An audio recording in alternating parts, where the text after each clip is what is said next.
लावलाय काय सांगाल? आज ज्या ठिकाणी आम्ही उभे आहोत याच ठिकाणी 4 वर्षापूर्वी काही लोकांची ते घरं होती। ऐन दिवाळीच्या तोंडावर त्यांच्या घरात फराळ बनत असताना त्यांच्या घरांवर बुलडोजर चालवलं गेलं आणि त्यांना बेघर करण्यात आलं। विकासाच्या नावाखाली त्यांना बेघर केलं आहे। आणि आज 4 वर्षानंतर आपण जर इथे परिस्थिती पाहाल तर इथे जशी घरं तोडली होती तशीच जमीन अजून इथे आहे। जो आरोबी यांनी बनवायला घेतला होता तो अर्धवट अवस्थेतच पडलेला आहे। आणि इथले जे स्वयंघोषित कार्यसम्राट आहे, ज्यांनी या विकासाच्या नावावर यांची घरं उद्ध्वस्त केली, अशा लोकांनी या रस्त्यावर फेरीवाले बसवलेले आहेत आणि काही लोक त्यांच्याकडून 50 रुपये हप्ता गोळा करतात।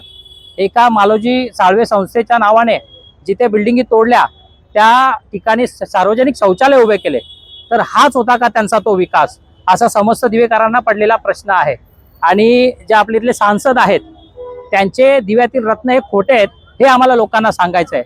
त्यांच्या रत्नांमध्ये मिलावट आहे, ते बनावट आहेत आणि असं विकासाच्या नावाखाली त्यांनी लोकांना बेघर केलेलं आहे। दिवेकर कधी विसरणार नाहीत।